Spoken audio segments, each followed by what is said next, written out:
You are pitching to Canada both fighter jets and surveillance planes. To be clear, is it your company's intention, if the Canadian government does go ahead with Saab, to manufacture both these products here in Canada? Canada thought the deal was simple: buy the F-35 Lightning and move on. But suddenly, everything changed. Not because of speed or weapons, but because of hidden data flowing through the system.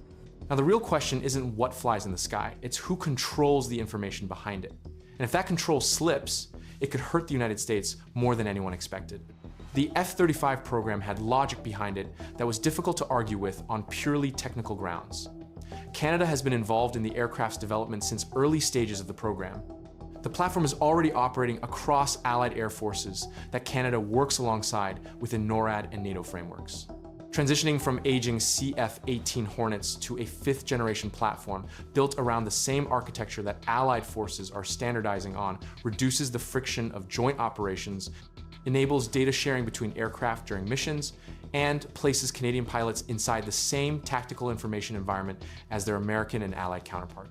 The case for the F-35 rested on decades of integrated defense thinking and the straightforward logic of compatibility within a pre-existing alliance structure. Then a question started building quietly inside the policy conversation. And it was not a question about radar cross-section or combat radius. It was a question about data. Where does it go? Modern fighter jets are not simply weapons platforms. Every flight generates intelligence radar signatures, communication intercepts, enemy position mapping, electronic pattern recognition.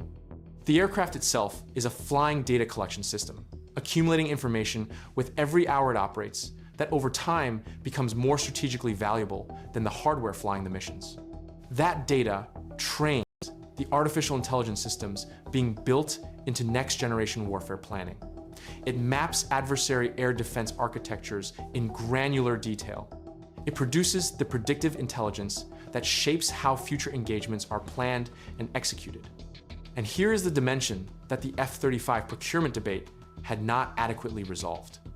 In the F-35 ecosystem, the processing and management of that intelligence is substantially integrated with American defense infrastructure.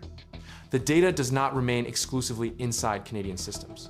It travels, it gets processed, and significant portions of it flow through architecture that is not Canadian-owned, Canadian-operated, or subject to Canadian sovereign control. For most of the period when Canada's F-35 discussions were running, this arrangement was accepted as standard alliance practice. Allies share systems. Integrated defense requires integrated information flows.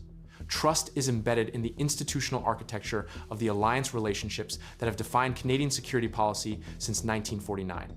That logic remains real, but the context around it has shifted in ways that brought the data sovereignty question from a background technical consideration to a frontline policy debate.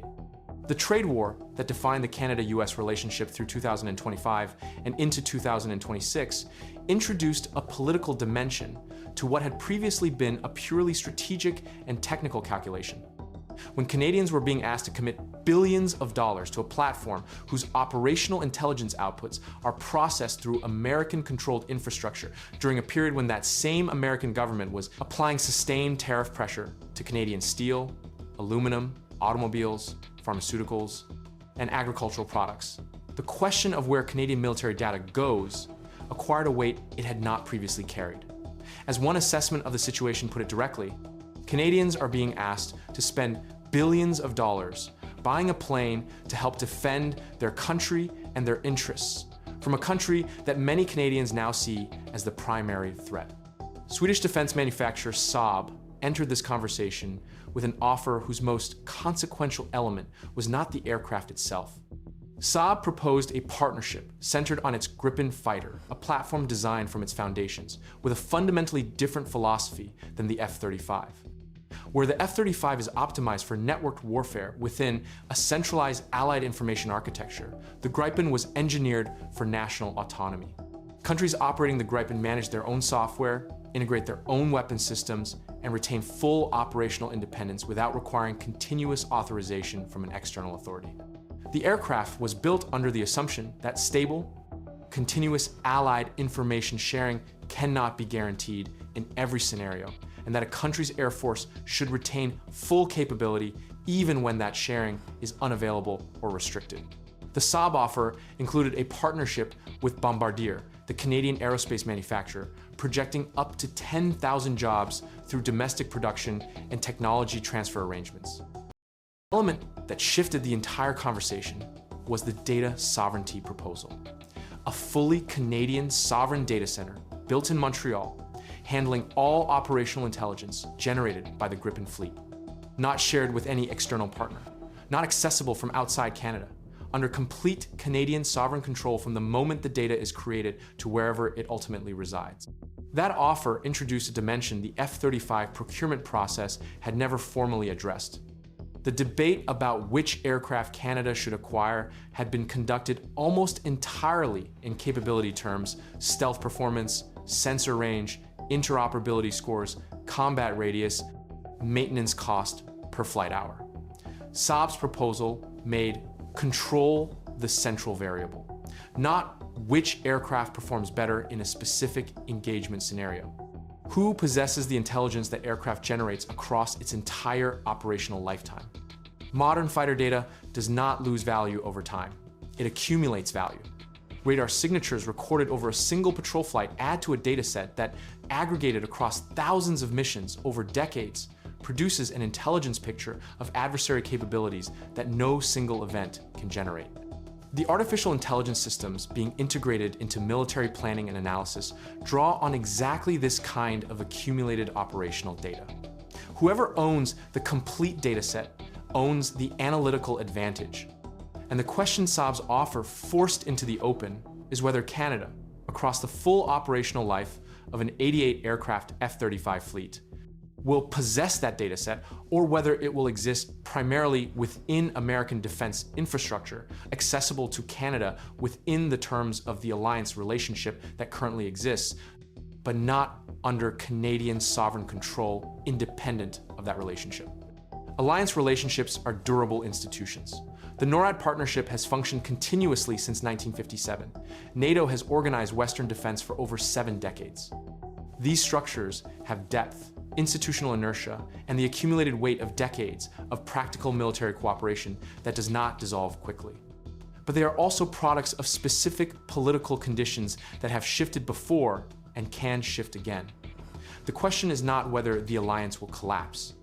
The question is whether Canada should build its entire military intelligence architecture on the assumption that external conditions will remain permanently stable in exactly the configuration that currently exists, or whether a degree of sovereign capability, maintained independently of any external relationship, provides strategic value precisely because it does not depend on that stability. The mixed fleet option, some F-35s providing the deep allied interoperability and stealth performance they offer, some Gripens operating within a fully sovereign Canadian data architecture, was initially dismissed as operationally inefficient. 2 aircraft types require dual maintenance infrastructure, dual training pipelines, dual support logistics. The cost of that complexity is real and measurable. But the framing around that option has changed. The inefficiency argument assumes that the sole purpose of the Air Force is peak warfighting capability within the current alliance structure. The sovereignty argument introduces a different purpose: maintaining Canadian operational capability and Canadian intelligence ownership independent of any single external relationship, as a hedge against conditions that cannot be predicted across a 30-year fleet lifecycle. The F-35 program continues. Payments are being made. Lockheed Martin's production queue position for Canada is being maintained. Nothing in Saab's proposal has formally altered that trajectory. What it has altered is the conversation about what Canada is actually acquiring when it acquires a fighter fleet, not just aircraft, but the intelligence architecture those aircraft will generate across the decades they operate. That question, raised by a data sovereignty offer no one expected, has not gone away.